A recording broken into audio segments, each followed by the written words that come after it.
Bonjour et bienvenue tout le monde à la prochaine séance.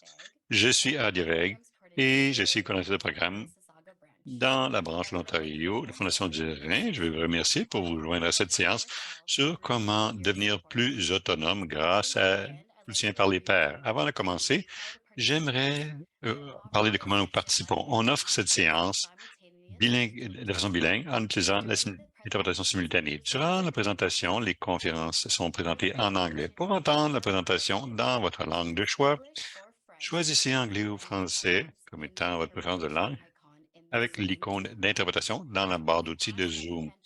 On vous demande de mettre vos questions dans l'onglet Q&A ou questions-réponses au bas de votre écran Zoom. On va recueillir vos questions et à la fin de la présentation, nos conférenciers vont répondre à autant de questions que possible. Aussi, vous aurez l'occasion, durant la période de questions-réponses, de poser des questions verbalement, si on a du temps. Si vous avez d'autres questions, envoyez-les à Programme Kidney, des programmes de rein à Fondation du Rein Canada. Il y a une boîte de clavardage à droite de votre écran. Veuillez éviter d'utiliser le clavardage pour poser des questions. Les questions doivent être soumises dans l'onglet Q&A ou questions-réponses pour qu'on puisse les voir. L'information partagée dans cette séance n'est pas là pour donner des conseils médicaux. On recommande de parler à votre médecin de famille pour votre propre situation personnelle. Maintenant, je voudrais passer le micro à notre animateur pour aujourd'hui. Très honoré de l'avoir avec nous, Dan Slater. Je te passe le micro. Merci beaucoup, Salia. Bonjour tout le monde, je suis Dan. Je suis un patient de greffé du rein et je vais être l'animateur pour aujourd'hui. Durant cette séance, je vais être joint par des conférenciers merveilleux qui vont parler de leur vécu avec la Fondation du Rein, le programme de soutien par les pairs du rein, et aussi les avantages de ce soutien par les pairs, comment ça les permet de devenir plus autonomes, non seulement pour eux, mais aussi les soignants autour d'eux. Ça appuie aussi la famille, les donneurs vivants, à peu près tout le monde.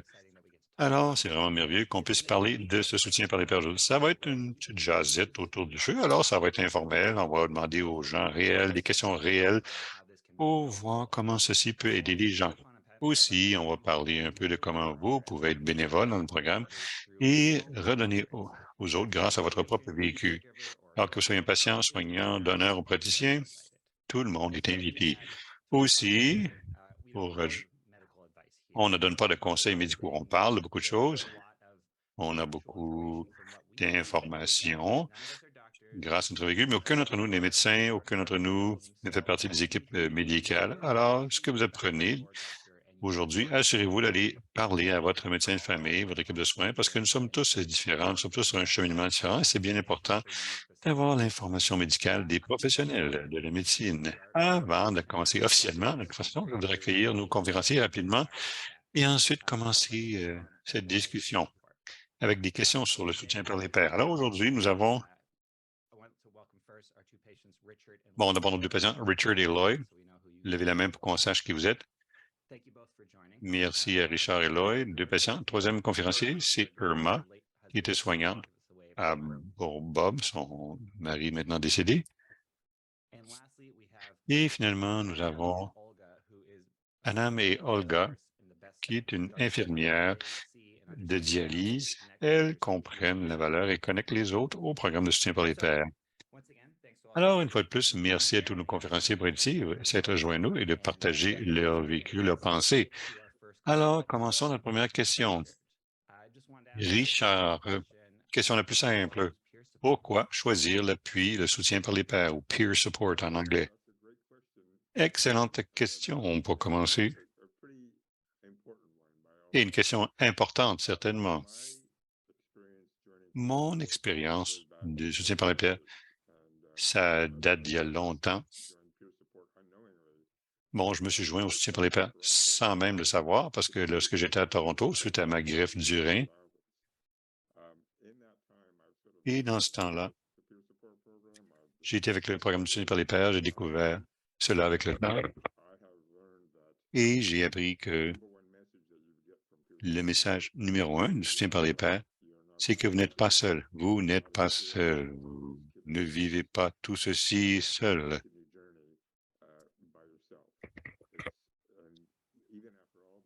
Même après toutes ces années, je suis épaté par toutes les histoires qu'il y a à partager et des gens à découvrir et des informations à découvrir.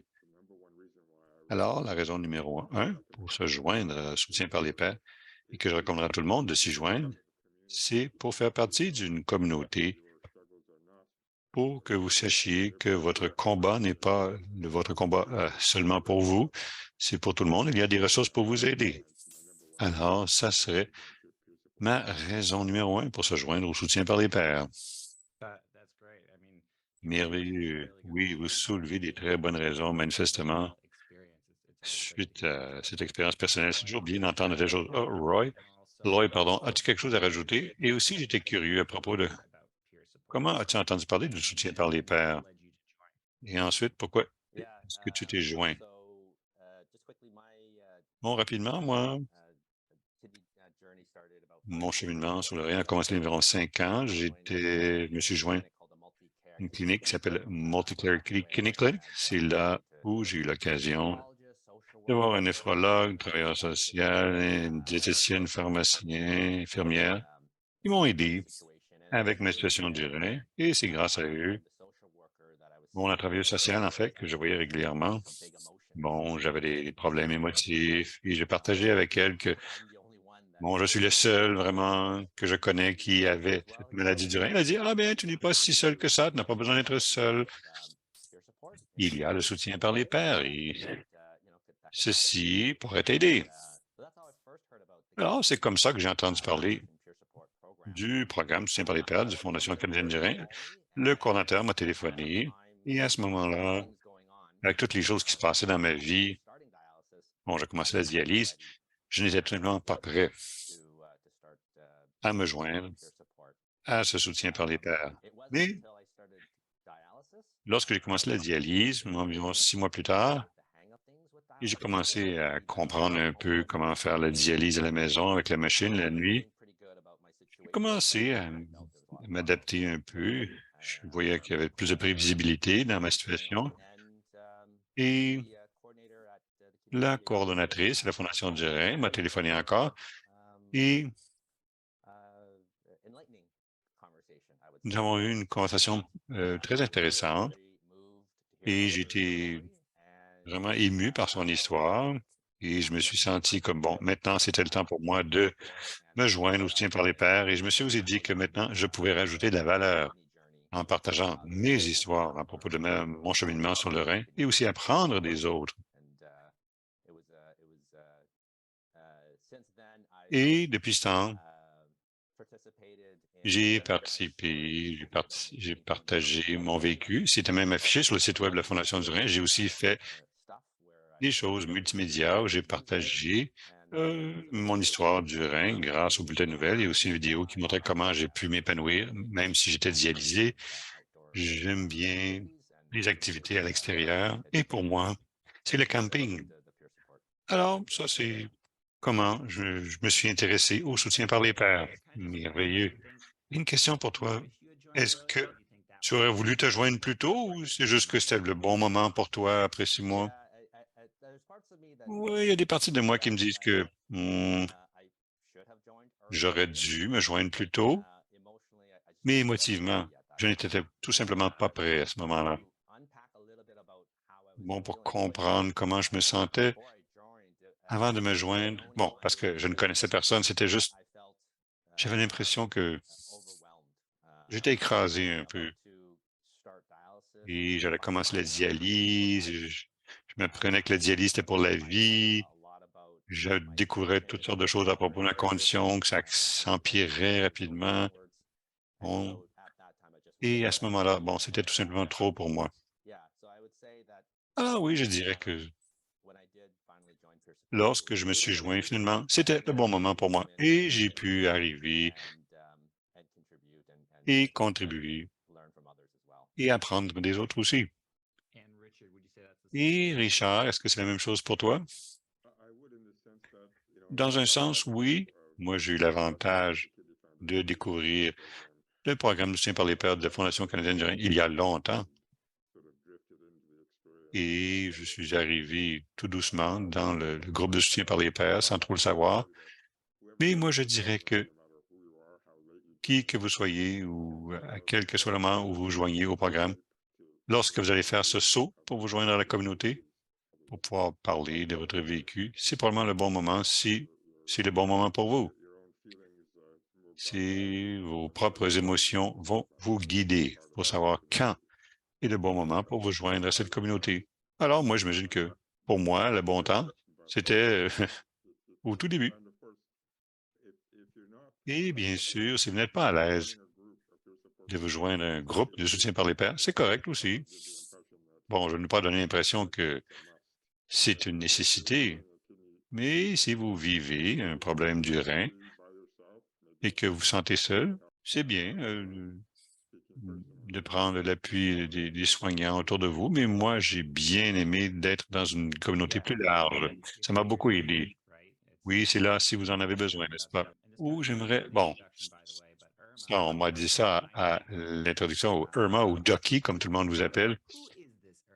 Qui est cette Irma? Je me demandais c'était qui Irma, mais tout le monde l'appelle Ducky. Alors, Ducky, vous étiez soignante pour votre mari, feu votre mari Bob. Alors, vous, ça fait longtemps que vous êtes impliqué. Vous êtes encore impliqué. Alors, j'aimerais savoir pourquoi est-ce que vous avez cherché l'appui par les pairs et qu'est-ce que c'était pour vous à ce moment-là? Eh bien, un jour, lorsqu'on était à l'unité de dialyse, je me sentais pas écrasé, là, mais j'avais besoin de quelqu'un. J'avais besoin de quelqu'un qui parlait. Mon mari, bon, mon mari faisait ce qu'il voulait. Lui, c'était une personne très privée. Alors, la travailleuse sociale était là et j'ai commencé à lui parler. Elle m'a donné ce numéro et ça a été merveilleux pour moi depuis ce temps-là. Il s'occupait de moi, il me donnait du temps. On pouvait leur téléphoner n'importe quand.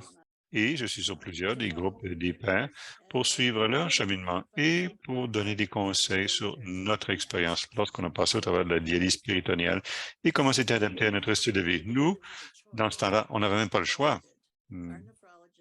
Bon, notre néphrologue connaissait notre style de vie et il nous a guidés. Alors, c'est pourquoi tout de suite, Bob a pris la dialyse péritonéale et 6 ans plus tard, on apprend tant de choses. Moi, j'apprends plus de choses maintenant alors que je parle à tous ces groupes de soutien, que je suis leur cheminement.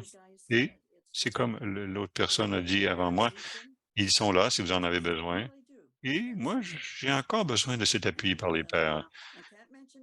Et je ne peux pas donner de nom, mais leur équipe est vraiment merveilleuse. Et j'en profite. Et bon, j'aide tous les gens que je peux aussi en même temps. Alors, c'est bien. Oui, c'est vraiment merveilleux. Comment est-ce que cet appui vous est fourni? Bon, je sais qu'il y a des groupes pour les pairs, de un à un ou aussi en groupe. Qu'est-ce qui vous avez trouvé le plus aidant? Eh bien, juste apprendre. J'ai beaucoup appris et aussi suivre les cheminements, comme bon, une que j'ai suivie pendant une longue période de temps. Il s'améliore. Et dans le temps, lorsque moi j'étais infirmière, on travaillait 7 jours d'affilée.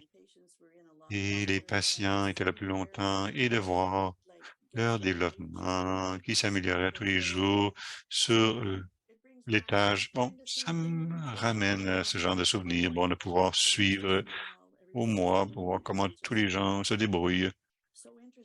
Et moi, ça m'intéresse beaucoup à voir comment ils peuvent progresser.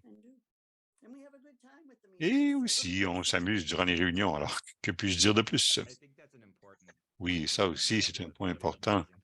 C'est peut-être surprenant pour moi lorsque je me suis joint, c'est que, bon, c'est beaucoup plus de on s'amuse, on rigole et on peut apprendre à connaître les autres. On se fait des amis. Et je ne pense pas, bon, je pense que je suis arrivé avec des questions à propos de la maladie du rein et j'en suis ressorti avec beaucoup plus que des réponses. Oui, c'est éclairant et ouais, je suis bien reconnaissant pour eux. Et maintenant, je continue de les fréquenter. Et aussi, un programme d'exercice qui est là 2 fois par semaine et tout le monde peut s'y joindre. Mais ils sont merveilleux. Oui, ils sont merveilleux. Par exemple, les exercices pour les malades du rein, mais aussi pour les soignants. On peut s'impliquer avec beaucoup de choses grâce au groupe de soutien par les pairs avec le. Et je sais qu'on va faire des étirements plus tard, mais on va pas en parler maintenant. Oui, c'est un workout, oui, c'est fatigant, oui. Moi, ça fait trop longtemps que je suis assis ici, j'ai besoin de m'étirer. On va s'étirer tantôt, oui. Bon, Bob, j'aimerais bien te parler, Bob, pour les gens qui ne le connaissent pas. Bob est un donneur de rein. Il l'a donné anonymement, n'est-ce pas, Bob? Et en tant que patient des greffés du rein, j'espère que les autres aussi, manifestement, une des choses merveilleuses à faire, c'est simplement, c'est très altruiste. Et vous, vous avez une vision différente sur le programme du rein. Bon, vous venez d'un autre côté. Alors, j'imagine que pourquoi est-ce que vous avez été bénévole après avoir fait le don? Bon, le don d'un organe, c'est le don initial, mais pourquoi est-ce que vous avez continué à travailler avec la Fondation canadienne du rein? Eh bien, j'imagine qu'il y a deux choses clés qui m'ont encouragé à me porter bénévole pour la Fondation canadienne du rein. Primo, croyez-le ou pas, et c'est dur pour moi de l'exprimer, et j'espère que je pourrai l'exprimer correctement, mais après avoir donné mon rein, je ne peux pas vous. J'ai trouvé ça tellement facile de donner mon rein, et jusqu'à quel point c'était peu risqué. Ça, c'était une raison pour laquelle je voulais partager cela avec les autres, pour que ça puisse les informer, les éduquer, et peut-être même encourager les gens à regarder le don d'organes ou parler des autres à propos de cela, en espérant qu'il y ait plus de gens qui vont faire des dons. Et l'autre fait est que le don de l'organe, ça fait 60 ans que ça dure, et il y a encore beaucoup de gens là. Bon, les gens qui, c'est pas tout le monde qui est au courant. Et il y a littéralement des centaines de Canadiens qui meurent ou qui souffrent à chaque année à cause du manque d'organes. Alors, j'espère que en conscientisant les gens, je peux les éduquer et en me joignant à la Fondation canadienne du rein, rapidement, je suis devenu membre du Kidney Connect Peer Support Program. Bon, c'est un appariement un sur un d'un donneur comme moi-même et une petite armée de d'autres donneurs d'organes qui peuvent parler aux gens à propos de leurs expériences et répondre à des questions, et peut-être même de les apparier selon les circonstances, qu'ils soient des gens qui viennent d'une minorité ou qu'ils soient plus vieux ou plus jeunes, ou quelle que soit leur situation. Et s'ils veulent en apprendre plus à propos de dons vivants d'organes de l'autre partie, je pense qu'on en a parlé un peu, c'est la Fondation du rein grâce à la technologie dans les dernières années et des réunions comme celle-ci ont fait qu'il y a eu il y a eu plusieurs groupes de soutien et ils se réunissent régulièrement. Et moi, je fais partie du groupe sur les greffes, les dons vivants d'organes. Et moi, je peux partager mes expériences et répondre aux questions. Non seulement ça, mais je peux aussi écouter et apprendre de tant de gens à propos de leur vécu. Et des forums comme ceux-ci aussi sont merveilleux comme ce forum virtuel. Et c'est comme ça que moi, je me suis impliqué et c'est très satisfaisant et épanouissant, moi, de faire tout ce que je fais. Et même si vous en retirez beaucoup, votre implication aide beaucoup de gens autour de vous. Et c'est le but, n'est-ce pas? Bon, simplement de partager ses expériences et apprendre les uns des autres. C'est vraiment merveilleux.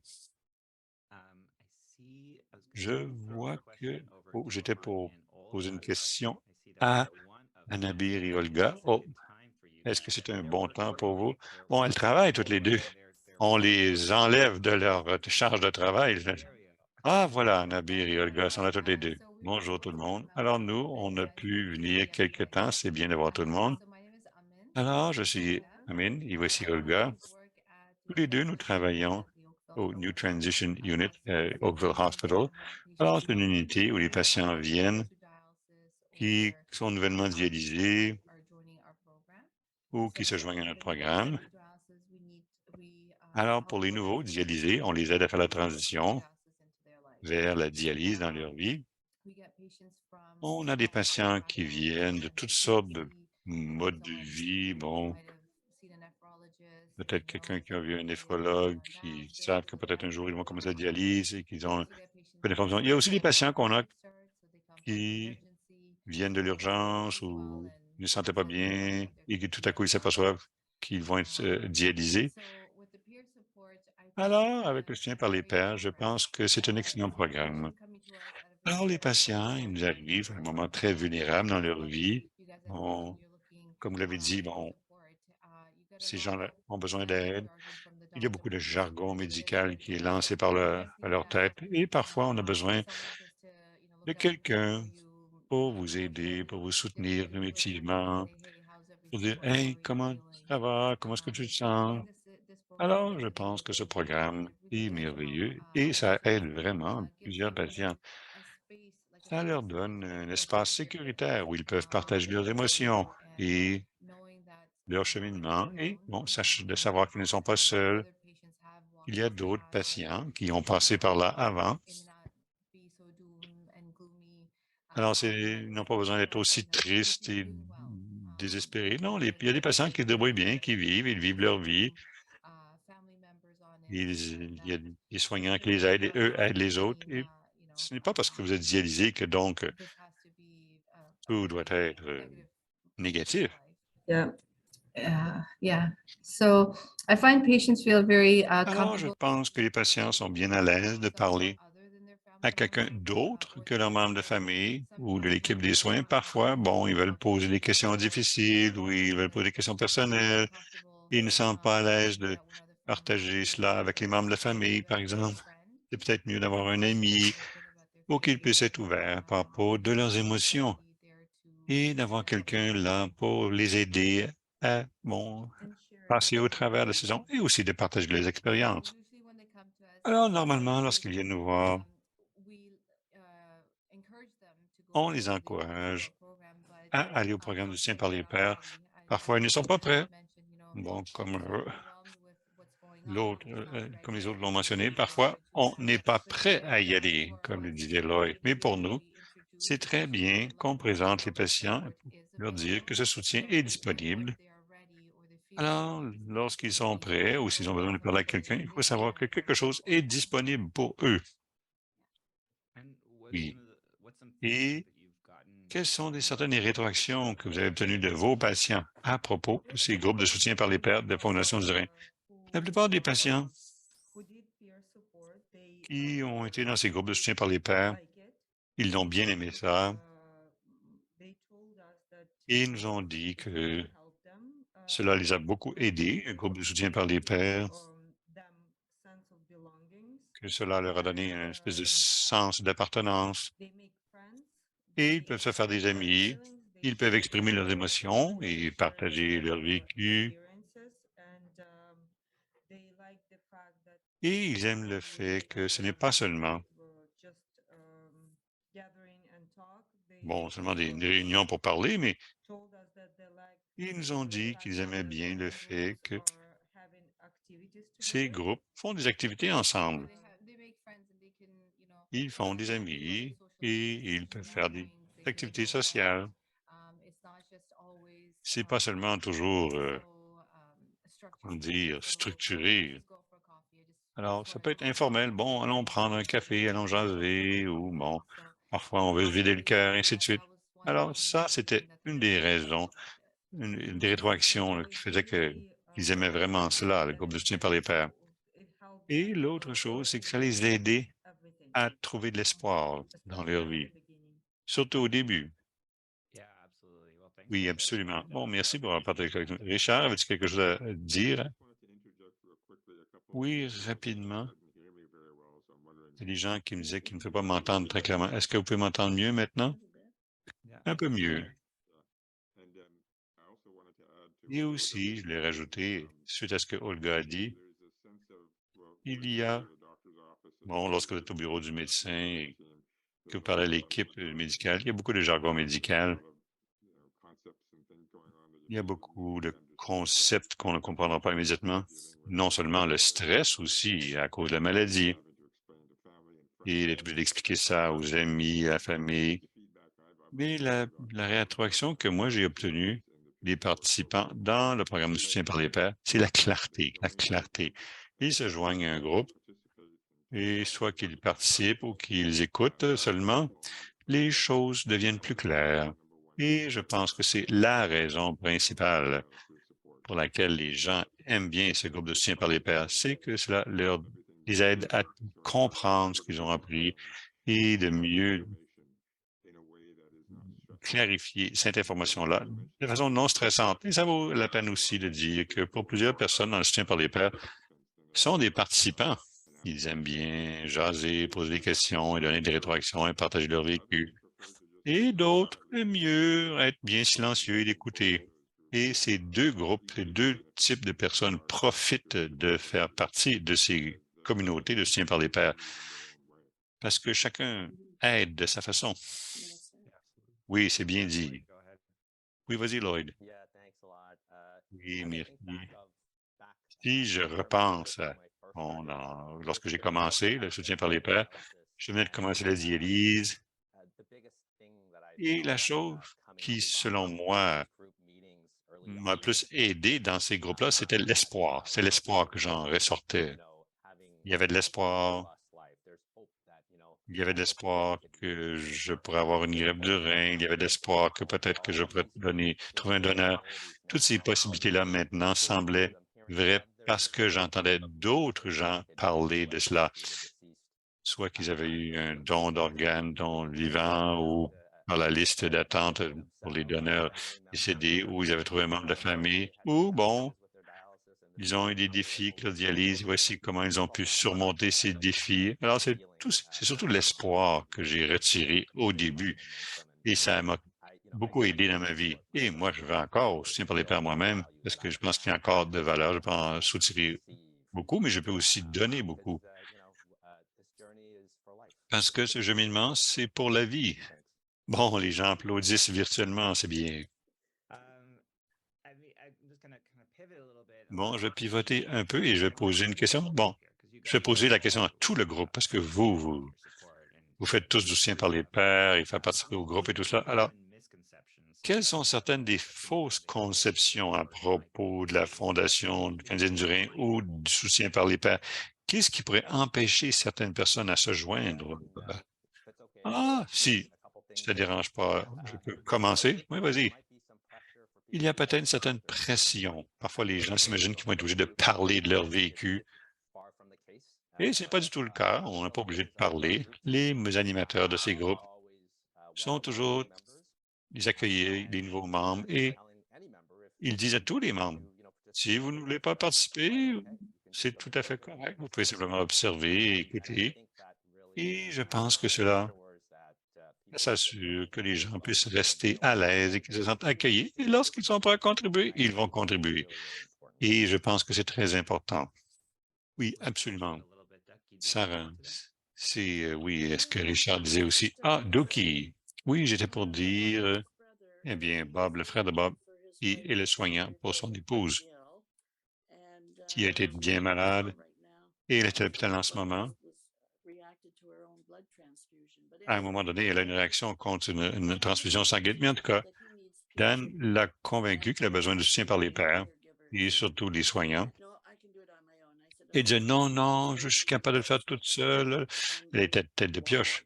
Mais pourquoi, pourquoi? Alors que je lui ai dit, moi, je suis reconnaissant pour le soutien par les pairs. Et il m'aide encore. Alors, Dan, bon, là, je donne son nom. Non, il dit non, non, non, non, pas d'enfant, ils n'ont personne d'autre. Et oui, il ne veut pas le faire. Et je pense que c'est triste. Peut-être que c'est une question d'orgueil. Bon, ils ne veulent pas faire le premier pas, téléphoner. Bon, je sais que là, je suis sûr qu'il aimerait ça comme moi, là, que lorsque j'ai commencé, à cause de toute l'information et les bienfaits qu'il peut en soutirer. Alors, avant, on parlait beaucoup.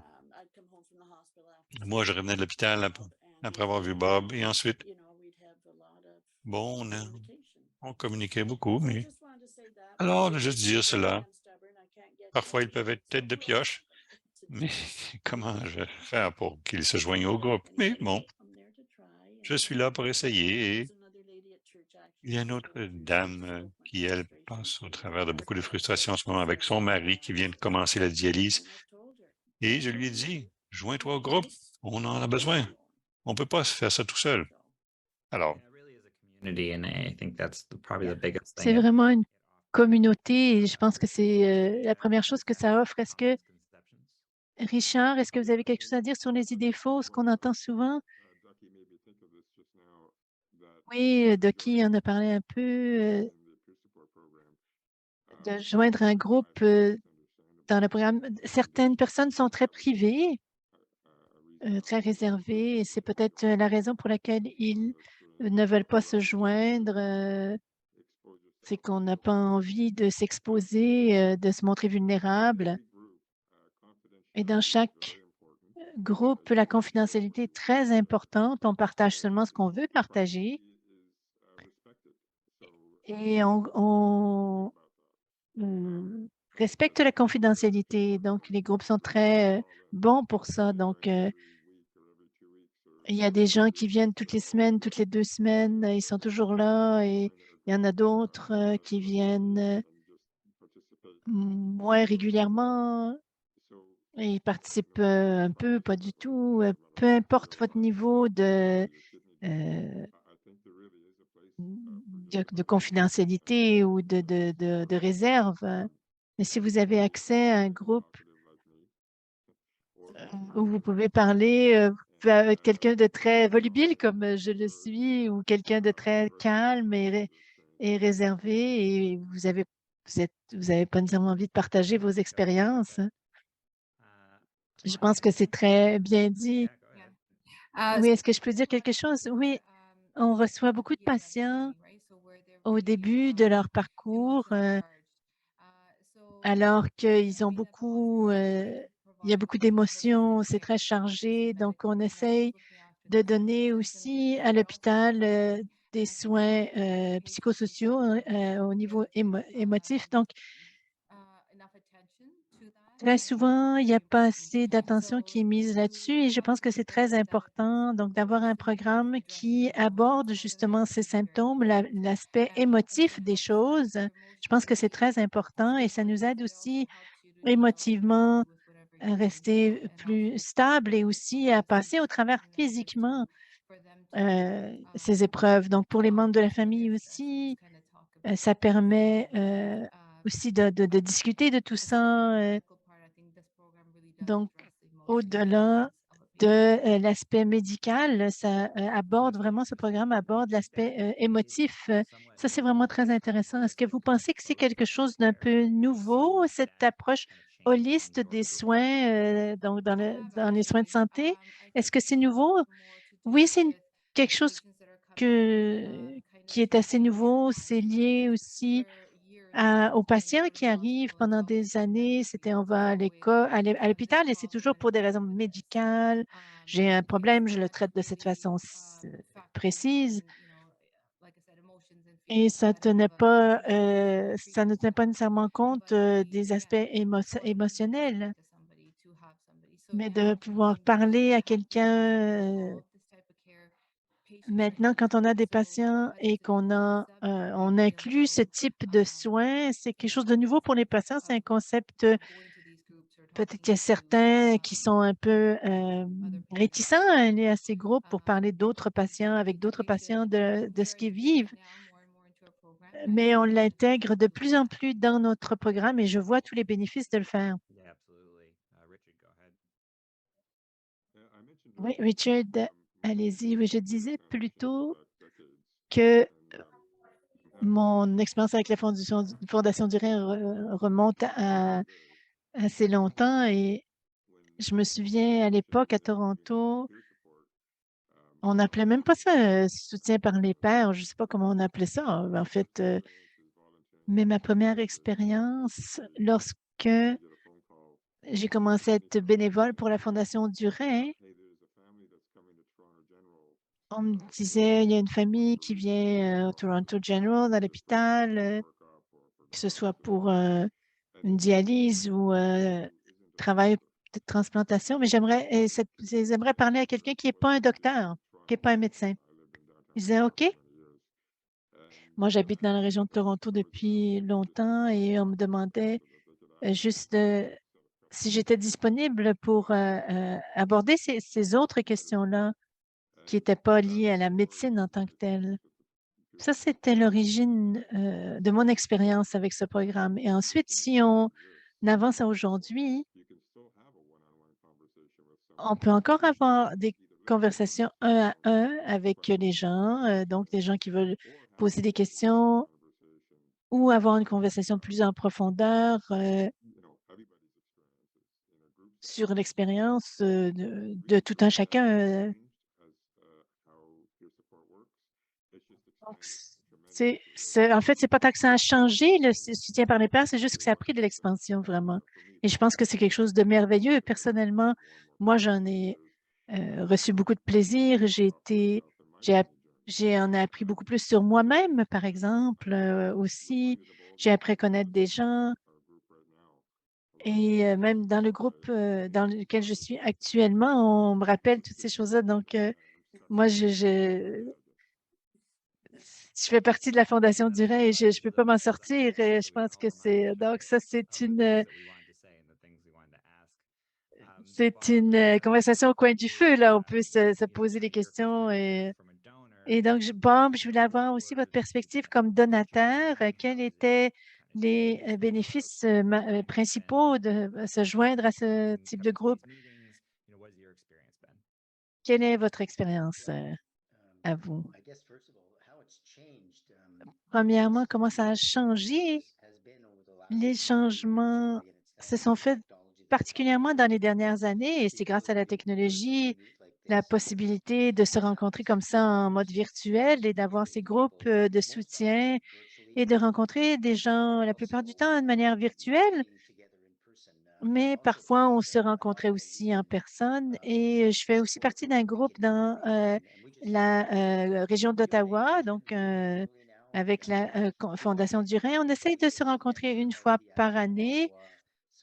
On ne rencontre pas nécessairement chaque membre dans cette rencontre, chaque membre du groupe. Parfois, c'est parce que les gens ont des problèmes de santé, ils sont un peu réticents à rencontrer les gens en personne, mais c'est pour ça aussi que ces rencontres virtuelles sont si merveilleuses. C'était quoi l'autre partie de ta question, Dan? En fait, quels sont, pardon, les bénéfices principaux pour vous personnellement? Moi, je vous dirais, j'ai vraiment plaisir à participer. J'ai pas de soutien par les pairs pour moi-même. En fait, je le donne pour quelqu'un qui est de l'autre côté de la clôture, si on veut, et qui attend une transplantation ou qui veut avoir des informations sur mon expérience. Mais je vais vous dire, je suis très passionnée par le don vivant, le don de rein vivant. Et j'aimerais parler de certains des bénéfices dont les gens n'ont pas conscience nécessairement et pourraient peut-être regarder et envisager ce type de don et le faire. Et en fait, la première chose que je veux dire, c'est que il y a très, très peu de risques liés. C'est même moins risqué que plusieurs des hobbies que les gens font durant le week-end. Et c'est souvent une chirurgie par laparoscopie. En fait, c'est une récupération qui est très rapide. On sort quelques jours plus tard et on continue à faire, on fait notre vie, on continue avec notre vie au bout d'un mois à peu près. Moi, ce qui était très bien pour moi, quand j'en ai parlé avec mon employeur, j'ai découvert que mon employeur, comme d'autres employeurs, me soutenait beaucoup. Non seulement j'avais un congé, mais ils ont aussi couvert mon salaire. Il y a aussi beaucoup de tests qui sont liés aussi au don du rein et les gens peuvent s'attendre à ça, mais ce qu'ils ne savent pas, c'est que les risques aux donneurs sont au cœur de ces programmes. Si durant les tests, ils trouvent quoi que ce soit qui met le donneur à risque, donc il est disqualifié. Et moi, ça m'a pris à peu près 6 mois avant d'être admis. Et, mais ici, dans la région d'Ottawa, ça peut parfois se faire en une journée si il y a une urgence. Et un autre des bénéfices, ça peut être difficile à croire, mais on a trouvé, en fait, il y a des études qui ont démontré que les gens qui avaient donné un rein vivaient plus longtemps que les autres.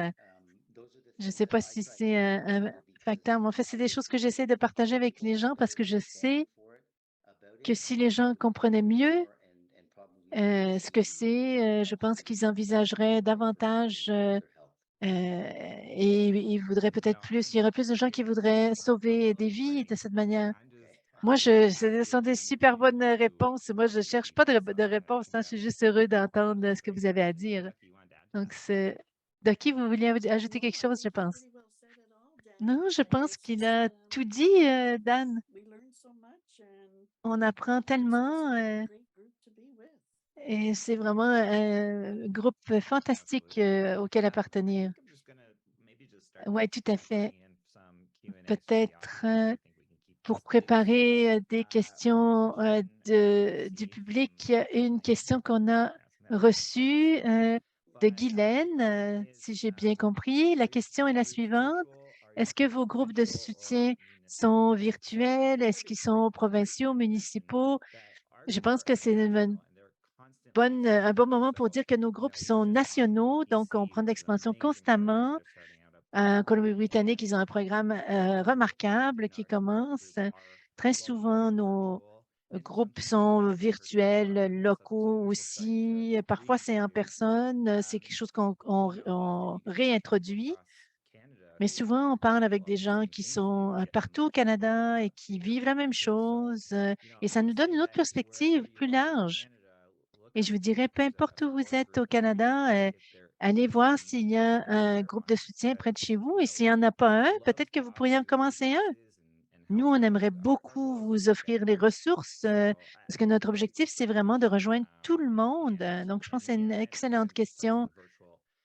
Et encore une fois, passer du virtuel au physique, je pense qu'on va avoir de plus en plus de rencontres en personne, mais le virtuel continue, va continuer d'exister et c'est une superbe façon de, de connecter, d'être en contact les uns avec les autres, de passer une heure, jaser avec les gens. Et est-ce qu'il y a quelqu'un qui voulait ajouter quelque chose ici à ça? Moi, j'aimerais ajouter que la COVID, c'est une drôle de bénédiction, en fait, parce que est passé en mode virtuel, mais on a pu élargir davantage. On était dans un groupe hier, on avait quelqu'un de Winnipeg qui s'est joint à nous, des gens de partout en Ontario. Je pense qu'on avait une personne qui était au Michigan, en fait, qui s'est joint à nous par téléphone. Et donc, de pouvoir peaufiner ces rencontres virtuelles, c'est vraiment super pour le programme. Donc, on n'a pas besoin d'être physiquement là où on est tous, où tout le monde se trouve. Donc, c'est assez universel. Donc, et pas, c'est pas spécifique non plus aux hôpitaux.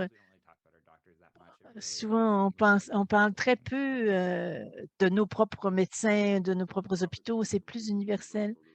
Il y a certains sujets qui sont complètement universels, peu importe où on se trouve, que ce soit l'exercice ou la nutrition. Est-ce que quelqu'un d'autre a cette expérience? Il y a tellement de sujets du quotidien, donc peu importe où on se trouve. Et si je peux dire quelque chose, une autre chose que j'apprécie beaucoup avec les rencontres virtuelles par rapport à ce qui est en personne, on peut aussi entrer, sortir s'il y a quelque chose qui nous intéresse, ou si il y a des enfants qui sont alentour de nous qui nous demandent notre attention, on peut sortir, rentrer, quitter la rencontre. Donc, c'est vraiment une bonne chose. Oui, je voulais ajouter que les rencontres en étant virtuelles, donc ça permet un public qui est plus vaste. Il y a aussi des gens qui sont dans différents moments de leur parcours rénal. Ils sont, ils sont proches aidants ou ils sont donateurs, ils sont en train de commencer la dialyse, ils n'ont pas commencé encore. Donc, il y a toutes sortes de monde sur ces appels et je me souviens quand j'ai commencé le soutien par les pairs, je commençais la dialyse et une des choses qui qui m'intéressait, c'est, la transplantation, je me demandais comment ça fonctionne et tout ça et je voulais entendre parler du processus et c'était quelque chose de vraiment incroyable d'entendre ces expériences de ces gens. Maintenant que j'ai reçu, une transplantation, eh bien une greffe, pardon, je peux, donner de l'information à d'autres, informer d'autres personnes. Moi aussi, j'adore toujours dire aux gens: «Apportez votre câble, super long là pour le 2e rein». Ouais, voilà, allez-y, Lucky. Je pense que beaucoup de personnes devraient savoir. Il y a des, groupes de soutien qui se tiennent durant le jour et il y en a qui se tiennent durant la soirée aussi. Donc, ça dépend, les gens, c'est sûr que ça peut interférer avec la saison de baseball, mais je pense que tout le monde n'est pas au courant qu'on a des groupes, de jour et des groupes de soir, donc ça s'adapte aux horaires des gens. Oui, tout à fait et ce que je voulais ajouter, en plus des donateurs, des soignants et des patients, on a aussi des présentateurs, des invités en fait, qui viennent de Colombie-Britannique, de l'Ontario, du reste du Canada. On peut tous, heu, s'intéresser à ce qu'ils ont à dire. Parfois, c'est vraiment en fait, c'est une belle occasion d'apprendre beaucoup de choses. On a une autre question ici avant celle de Bob. En fait,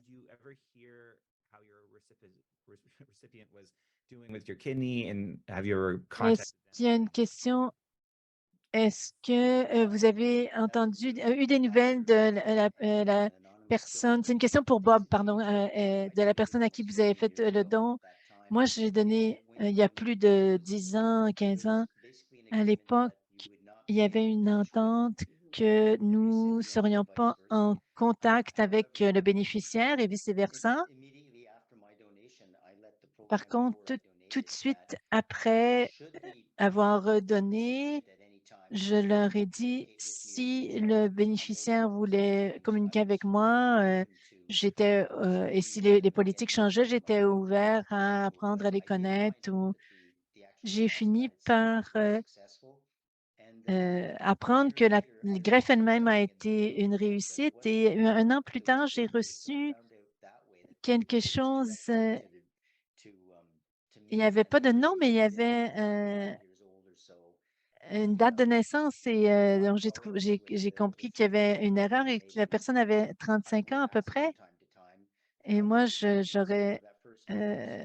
j'ai demandé à quelques reprises comment cette personne allait et on m'a dit qu'elle allait assez bien et je suis allée à Vancouver pour faire mon don et je suis, de retour dans la région d'Ottawa donc je suis pas en contact avec le programme où j'ai fait un don et j'espère que cette personne, va bien. On n'a pas toujours cette interaction quand on ne connaît pas le bénéficiaire, parce que c'est supposément, anonyme. C'est intéressant, c'est quelque chose qui, ressort souvent dans nos groupes aussi, dans notre groupe. Les gens sont curieux de savoir, est-ce qu'il y a une communication entre le donneur et le bénéficiaire et en fait, mais c'était pas le but, en fait, qu'il y ait un lien, donc ça dépend vraiment beaucoup de la personne. C'est un sujet qui est vraiment très intéressant. Une autre question ici, je pense que tout le monde peut répondre à cette question. Est-ce que les gens parlent du déclin dans leur maladie, de la fin de vie? Est-ce que c'est des choses qui ressortent dans les groupes de soutien? Est-ce qu'il y a quelqu'un qui aimerait répondre à cette question? Oui, je peux répondre, moi. Termes de déclin, oui, beaucoup d'individus partagent les défis qu'ils rencontrent, que ce soit la dialyse, les modalités de dialyse, ils ont commencé PD, ça ne fonctionne pas, donc ils peuvent passer, faire une transition vers la chimio ou vice-versa. Ils ont commencé par la chimio et il y a eu une occasion et ensuite ils passent à la PD. Et c'est sûr que il y a beaucoup d'informations confidentielles qui est partagée ici.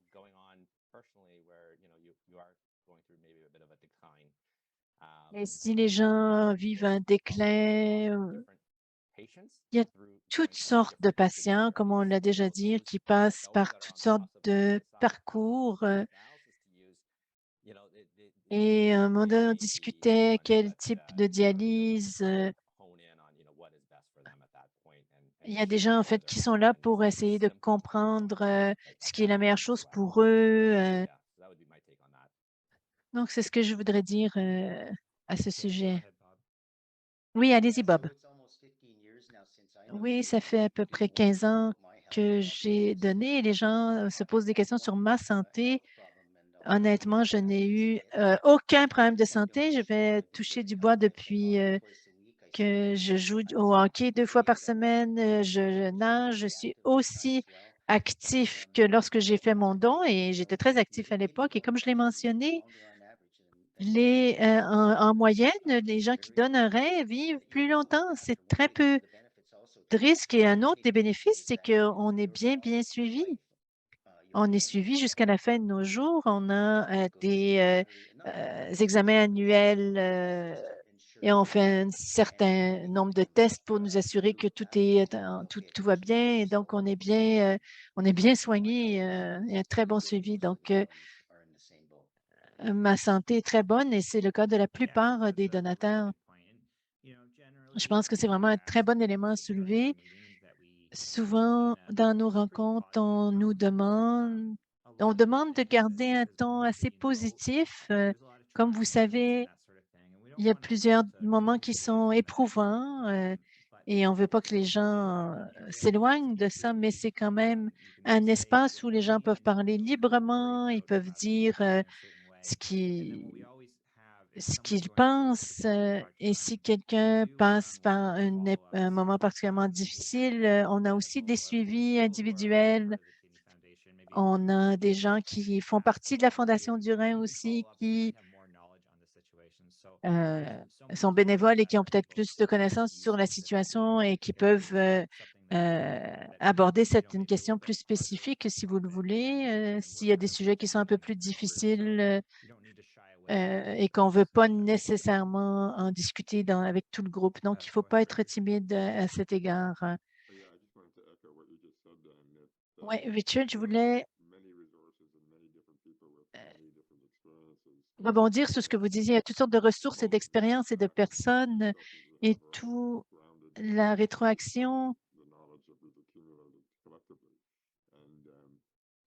est basée donc sur la connaissance collective. Donc, tout ce qui est lié à votre santé rénale. Et parfois, c'est des sujets qui sont difficiles, mais oui, même après toutes ces années, je continue à apprendre des choses. Et la question sur la fin de vie ou le déclin, des préoccupations sur la santé des reins en vieillissant, bien sûr, ce sont des sujets que nous abordons, que nous abordons dans les groupes de soutien. Et Amand, j'aimerais aussi avoir votre point de vue. J'imagine que vous avez ces conversations avec les patients. Est-ce qu'il y a des moments où les groupes de soutien peuvent aider avec ça? Quelle est votre expérience à cet égard? Oui, tout à fait, comme je le disais, euh, basé sur là où je travaille. Donc, il y a beaucoup de questions et ils se demandent quels sont les symptômes, les chiffres. Je pense que c'est très important aussi de soulever les questions qui sont non médicales. Par exemple, si on parle de la fin de vie, comment je vais me sentir. Et ça prend avoir donc des soins. C'est important d'avoir des soins qui soient holistes pour que les gens aussi sachent à quoi s'attendre.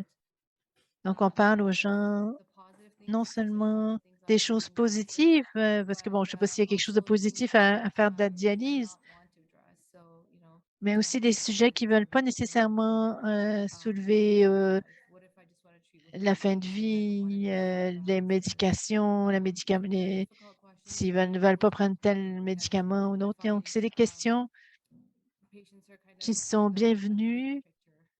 Et souvent, les gens regardent le portrait plus global. Et plus on a d'informations et plus on est ouvert à recevoir de l'information et à prendre des décisions et à intégrer la dialyse dans sa vie. C'est une très bonne réponse. Et ça doit être intéressant en étant professionnel de la santé. On a accès, vous avez accès à leur propre laboratoire. Est-ce que c'est quelque chose dont on peut parler ouvertement? Est-ce qu'on a besoin de plus d'éducation? C'est oui et non, je dirais. Oui, c'est bien que les gens soient plus impliqués, qui veuillent savoir, avoir plus d'informations. On a beaucoup d'informations maintenant sur Google. Ils peuvent aller chercher plein d'informations sur Internet, sur le diagnostic, mais il faut s'assurer d'aller voir les bonnes sources, d'aller chercher la bonne information parce qu'il y a beaucoup d'informations sur la toile. Et en étant dans un groupe comme ça, on reçoit la bonne information. On a l'information de gens qui ont passé au travers de ça. Ils ne vont pas vous dire, bon, tu sautes 10 fois et tu te tiens sur la tête et tu vas être guéri. Là. Non, il faut vérifier les sources. Donc, d'avoir cette information qui nous est disponible, c'est une bonne chose. Et aussi de s'assurer qu'on reçoit la bonne information et que ce soit d'une source crédible. Oui, on a le bon vieux médecin Google, hein? C'est bon de discuter avec d'autres personnes parce que savoir que tout ce qu'on lit sur Internet est vrai. Non, pas vrai. Non, enfin, important de parler avec des vrais professionnels qui ont l'expérience parce que c'est eux qui ont les meilleures informations. On a quelques minutes encore qui nous restent. Je voudrais vous poser une autre question et si vous pouvez répondre rapidement, Richard, dans une phrase, qu'est-ce qui vous ramène toujours au groupe de soutien?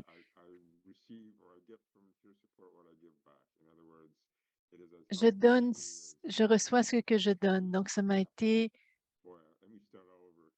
Bon, je vais recommencer ma phrase là, vraiment, là, c'est tout. J'en bénéficie autant. J'espère que je reçois autant que ce que je donne et que je donne autant que je reçois. Et vous, Doki? J'adore écouter les gens euh, et de voir comment la dialyse peut parfois être la dialyse peut parfois correspondre à notre mode de vie. Et bon, moi, j'aime bien pouvoir donner mon opinion. Et Dan, en fait, vous avez dit quelque chose. Une des questions, c'était comment c'était dit? La personne la plus vieille qui a reçu une greffe, je pense que la personne avait 86 ou 87, ça dépend ici de tous ces problèmes de santé. Moi, ça m'a ébahi quand j'ai entendu ça, de recevoir un rein à cet âge-là. C'est merveilleux, c'est encourageant pour les autres qui essayent de prendre une décision. Si ils ont une préoccupation sur leur âge,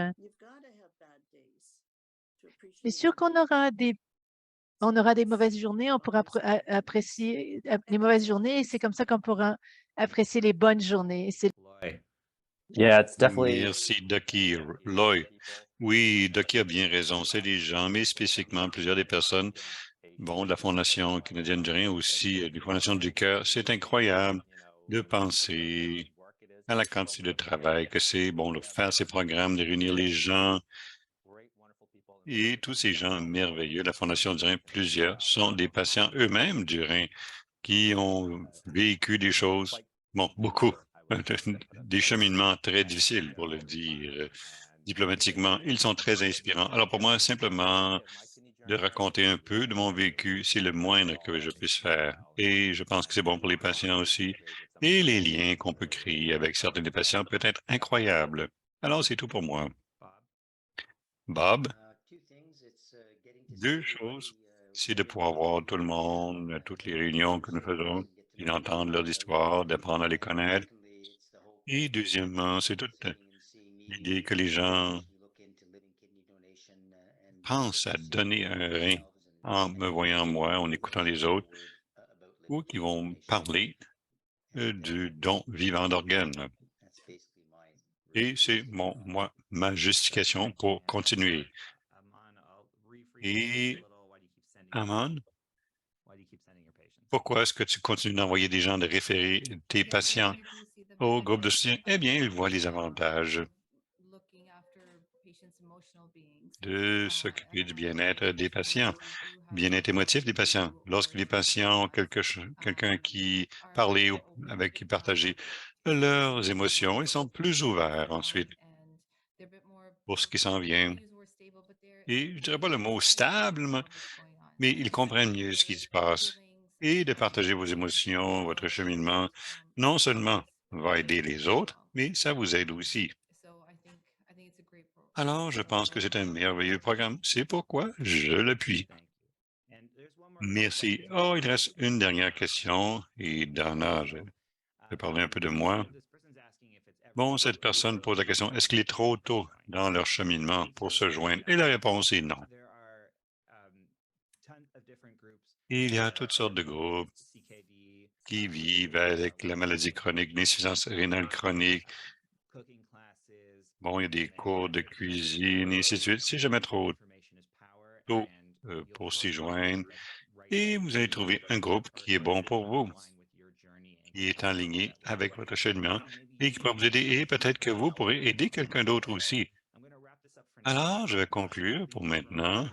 Gardez en tête, pour trouver plus d'informations à propos de toutes ces choses-là, allez à kidney.ca. Nous avons les calendriers des réunions de groupe et vous pouvez voir quand sont les réunions, que ce soit nationalement ou provincialement, ils ont les heures et les dates.